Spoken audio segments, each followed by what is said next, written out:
बिल्कुल विलास, पहिले अपडेट देऊयात आपण। IPS अधिकारी शिवदीप लांडे पिछाडीवर आहेत अरियामधून। दोन मतदारसंघात खरं तर त्यांनी नशीब आजमावण्याचा प्रयत्न केला। IPS सारखी नोकरी सोडली, प्रचंड लोकप्रियता त्यांना बिहारमध्ये। महाराष्ट्रासाठी हे नाव महत्त्वाचं आहे। महाराष्ट्रासाठी हे नाव महत्त्वाचं आहे, कारण या यादवीमध्ये त्यांचा किती निभाव लागतो हे पाहणं महत्त्वाचं इंटरेस्टिंग होतं।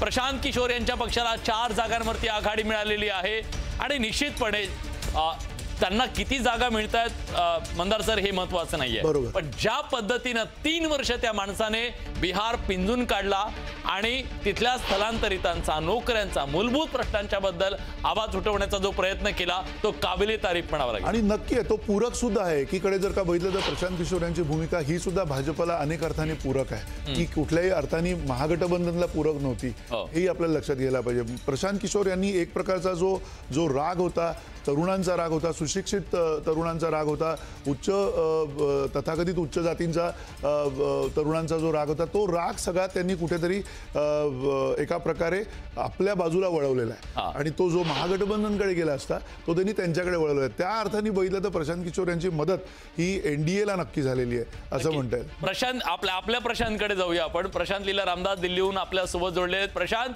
आता ह्या प्रश्नाकडे जावं लागेल आपल्याला, मुख्यमंत्री कोण, काय दिल्लीत आवाज ऐकायला येतोय, कारण तुमच्या वेगवेगळ्या कानांना वेगवेगळं ऐकायला येऊ शकतं तिकडे। दिल्लीमध्ये वेगवेगळे सूर असतात आणि त्या सुरांना एकत्र करण्याचं जे स्थान आहे सध्या ते भारतीय जनता पक्षाचं मुख्यालय आहे आणि त्या भारतीय जनता पक्षाच्या मुख्यालयामध्ये सध्या मी आहे।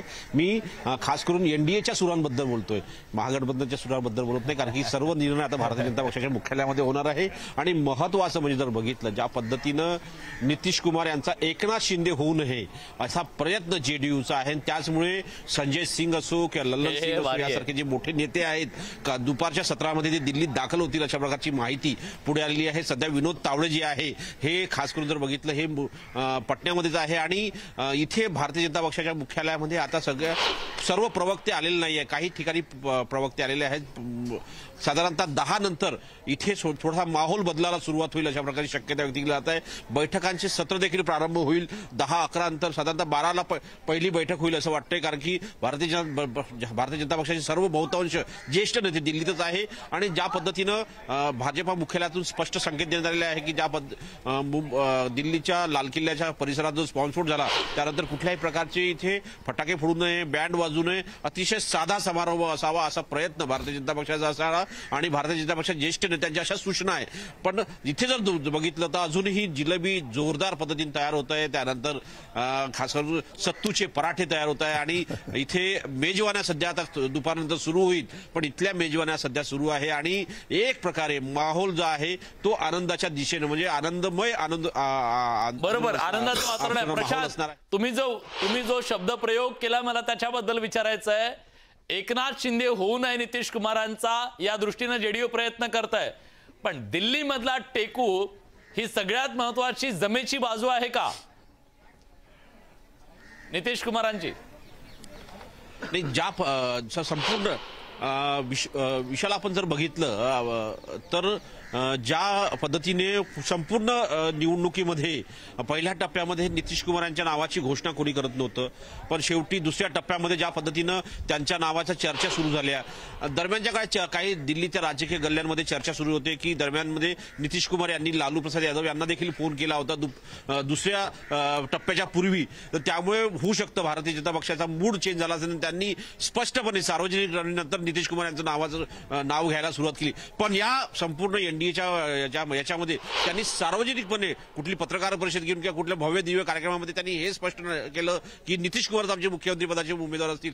त्यांनी फक्त हे सांगितले की पंतप्रधान नरेंद्र मोदींचं पद अजूनही रिक्त नाही आणि पटण्यात मध्ये मुख्यमंत्र्याचं पद रिक्त नाहीये, एकीकडे नितीश कुमार आणि दुसरीकडे पंतप्रधान नरेंद्र मोदी आहे। हे वारंवार संपूर्ण चर्चेच्या दरम्यान सर्व प्रचाराच्या दरम्यान ते सांगत होते, पण जर आकडे कमी आले तर एकनाथ शिंदे जसे पहिले एकनाथ शिंदे मुख्यमंत्री होते आणि जेव्हा त्या विधानसभेच्या निवडणूक झाल्या त्यात भाजपपेक्षा आकडे कमी होते, अशा वेळी देवेंद्र फडणवीस हे मुख्यमंत्री बनले, ते यावेळेस तोच फॉर्म्युला राहतो का फॉर्म्युला बदलतो किंवा एक नितीश कुमार यांच्या नावावर दुसरं नाव येतं हे अजूनही स्पष्ट नाहीये. कारण की जोपर्यंत संपूर्ण निकाल येणार नाही तोपर्यंत कोणीच आपले बिलकुल प्रशांत या फॉर्म्युल्यावर आपण चर्चा करत राहू. परंतु तू जो माहोल तिथला सांगितला आम्हाला तो माहोल पण बघायचा आहे. पुढच्या वेळेस जेव्हा आम्ही तुमच्याकडे येऊ तेव्हा ते जिलेबी आम्हाला ऑन एअर बघायची आहे. तिथल्या कार्यकर्ते काय म्हणतात ते ऐकायचं आहे. फॉर्म्युल्याची चर्चा आज संध्याकाळपर्यंत चालू राहील. परंतु ताजे अपडेट जे आहेत ते आपल्या प्रेक्षकांना देऊयात.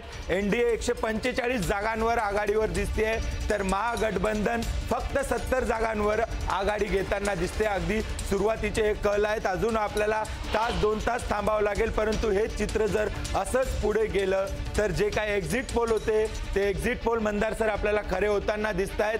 जे काही आकडे त्यांनी सांगितले होते त्यापेक्षा पुढचा आकडा देखील गाठला जाऊ शकतो. त्यामुळे अत्यंत महत्त्वाचे जे काही अपडेट्स आहेत ते आम्ही तुम्हाला देतोय. या क्षणाला बीजेपी 63 जागांवर आघाडीवर आहे. जेडीयू 62 जागांवर आहे. मला असं वाटतं विलास की आता ही गंमत महागठबंधन वर्सेस एनडीए नाही तर बीजेपी वर्सेस नितीश कुमार कोण पुढे जात आणि कोण मागे राहतं. मंदार सर ही आकडेवारी जेवढी इंटरेस्टिंग ऑन स्क्रीन वाटते ती अगदी तुम्ही म्हणाला तसं फक्त एक गोष्ट आहे की भाजपला जे अपेक्षित होतं की वन साइड ते जर पुढे जातील आणि नितीश कुमार यांना फारशा काही जागा मिळणार नाहीयेत. तसं होत नाहीये. आणि एक वाक्य त्यांनी मगाशी प्रशांतनी आता सांगितलं की त्यांचा एकनाथ शिंदे होऊ नये म्हणून असं त्यांनी म्हटलं होतं.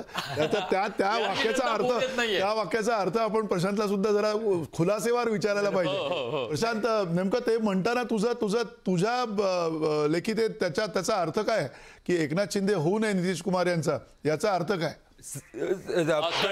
प्रशांतशी संपर्क तुटलेला आहे. पण यातला एक फॅक्टर होता की नितीश कुमारांच्या बरोबर लल्लन सिंग हे सुद्धा तेवढेच त्यांच्याच पक्षामधले एक असे नेते आहेत की जे आता भाजपच्या सुद्धा तितकेच जवळचे आहेत. जसे एकेकाळच्या शिवसेनेमध्ये एकनाथ शिंदे हे सगळीच तारेवरची कसरत त्यावेळेला करत होते आणि त्या तारेवरच्या कसरतीच्या नंतरचं चित्र तर सगळ्यांना माहिती आहे आपल्याला. पण आता लल्लन सिंग जे आहेत तेही त्याच पद्धतीनं तितकेच ती सगळी धुरा वाहताना दिसत आहेत. त्यामुळे एक लक्ष लल्लन सिंग या नावावरतीकडे सुद्धा आपल्याला लक्षात ठेवलं पाहिजे. बिहारच्या राजकारणामध्ये पण म्हणजे त्यांच्या तब्येतीची खूप चर्चा झाली. त्याच्याबद्दलचे व्हिडिओ सुद्धा आले. त्या अर्थानं कदाचित नितीश कुमार यांच्याऐवजी वेगळा चेहरा समोर करा असं म्हटलं जाऊ शकतं. याचा विचार निश्चित यावेळेला होऊ शकतो. याचं कारण असं आहे की गेल्या वेळेला ज्यावेळेला नितीश कुमारांची तेवढी संख्या नव्हती त्यांच्याकडे तेव्हा सुद्धा भाजपनी जास्ती संख्या असून सुद्धा नितीश कुमार यांना बोलल्याप्रमाणे एका शब्दाखातर का होईना पण त्यांना मुख्यमंत्री केलं होतं. यावेळेला मजबुरी नाही. केंद्रात त्यांची आज सगळ्यात मोठा पक्ष तेच आहेत. आज सगळ्यात पक्ष जरी तो मोठा असला तरी आज भाजपच्या लेखी आत्ताची परिस्थिती फार वेगळी आहे. जर भाजपला हा जो कल आपल्याला दिसतोय त्या पद्धतीने जर भाजपला यश मिळताना दिसत असेल तर निश्चितच भाजप वेगळा विचार करू शकतो. कारण आता नितीश कुमारांचा पक्ष आणि बिहारचा सगळं अंतर्गत राजकारण ते भाजपला चांगल्या पद्धतीने समजलेलं आहे. आणि त्यामुळे येणाऱ्या काळामध्ये मला असं वाटतं की या खास करून यावेळच्या निवडणुकांमध्ये नितीश कुमार यांनी पक्ष किती चालवला असेल आणि त्या पक्षाच्या अंतर्गत भाजपनी तो पक्ष किती चालवला असेल हे सुद्धा आपल्याला समजून घ्यायला. इंटरेस्टिंग गोष्ट जी होती की एक्झिट पोल मध्ये असं दिसत होतं की नितीश कुमार हे आघाडी घेतील परंतु तसं होताना दिसत नाही आहे. सध्याच्या क्षणाला भाजप आणि नितीश कुमार पॅरलल चालतात. कारण पूर्ण आपण जर बघितलं की इलेक्शन मधला चेहरा नितीश कुमार आहेत. नितीश कुमारांच्या योजनेमुळे हे होतंय आणि आधी जे भाजपसाठी बॅगेज होतं ते आता त्यांच्यासाठी कॅरियर झालं अशी सर्व प्रचार आपण ऐकला. परंतु तो देखील आता कुठे ना कुठे मागे पडताना दिसतोय. आणि प्रशांत बद्दल जो तुम्ही म्हणत होते की एकनाथ शिंदे मला असं वाटतं की त्याला असं म्हणायचं होतं कुठे ना कुठे की ज्या वेळेस महाराष्ट्रामध्ये निकाल बदलले भाजप हा शिवसेनेपेक्षा एकनाथ शिंदेच्या शिवसेनेपेक्षा मोठा पक्ष झाला त्या दिवशी मुख्यमंत्री हा भाजपचा झाला. जर आज बिहारमध्ये भाजपची संख्या ही नितीश कुमार यांच्यापेक्षा जर जास्त होते तर मग तिथे मुख्यमंत्री हा भाजपचा होणार का.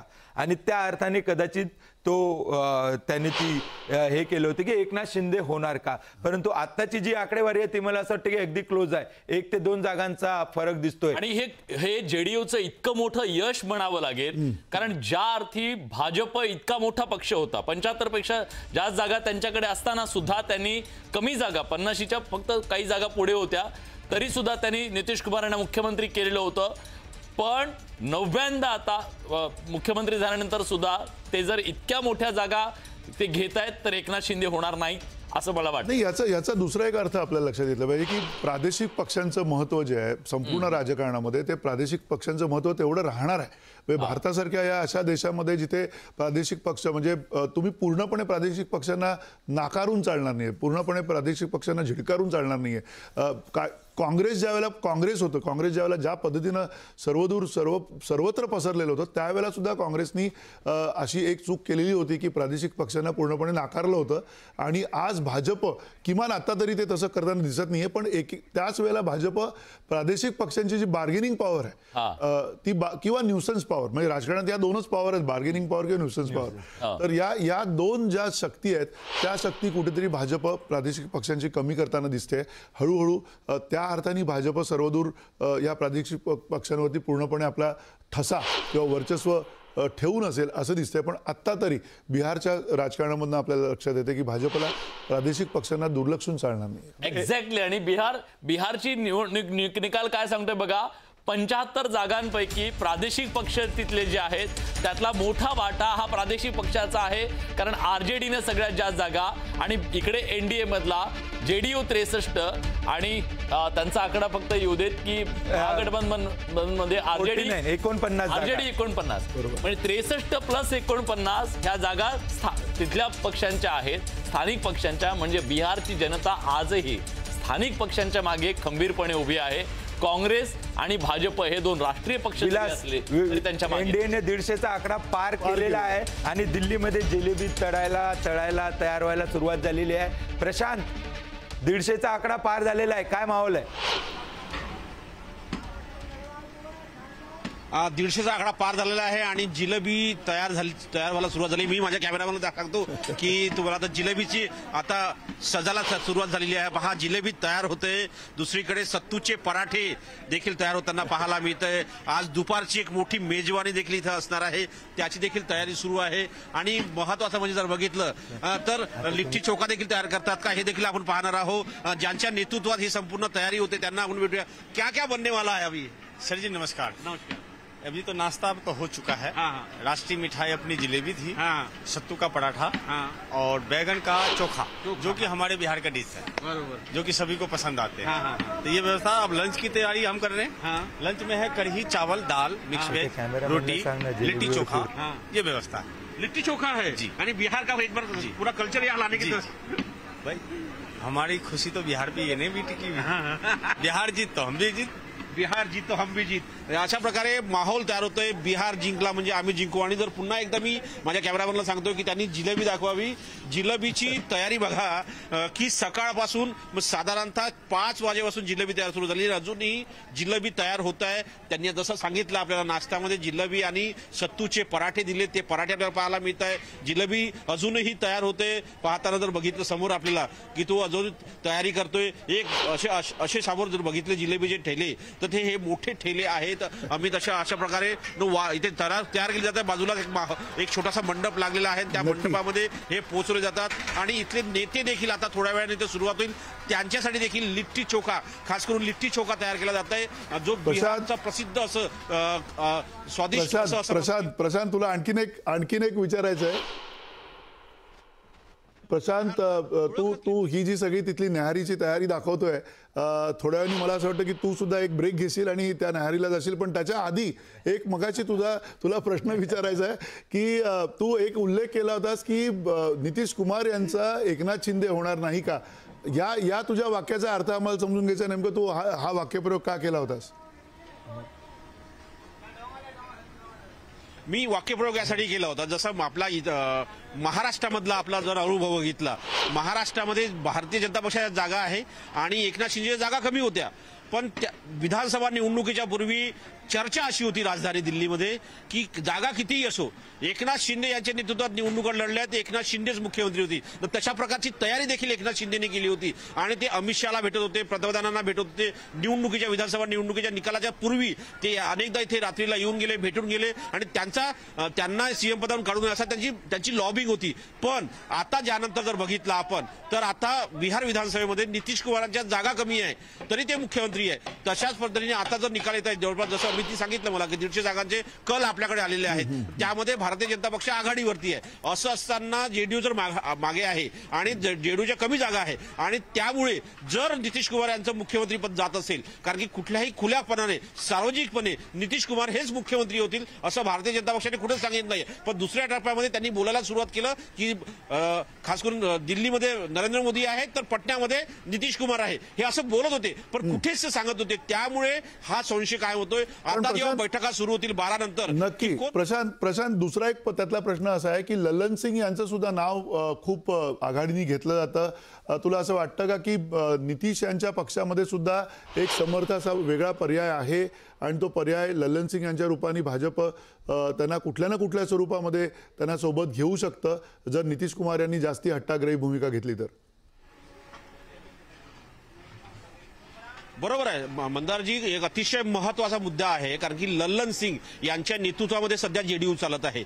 ज्या पद्धतीनं शिवसेनेचे 2 गट झाले त्याच धर्तीवरती जेडीयूचे 2 गट होतात का या घडीला सांगणं कठीण आहे. कारण की ललन सिंग यांना भारतीय जनता पक्षाचा मोठा पाठिंबा आहे आणि भारतीय जनता पक्ष कशा पद्धतीने राजकारण करते हे सर्वांना सर्वश्रुत आहे. महत्वाचं म्हणजे जर ललन सिंग यांचं नाव पुढे आलं तर निश्चितपणे भारतीय जनता पक्ष हा ललन सिंगावरती आपला दाव लावेल आणि अशा वेळी नितीश कुमार यांचं नाव मागे पडू शकते. हे होऊ शकतं, हे सांगता येत नाही काय होईल, पण राजकारण फार कठीण आहे बिहारचं देखील आणि देशाचं देखील.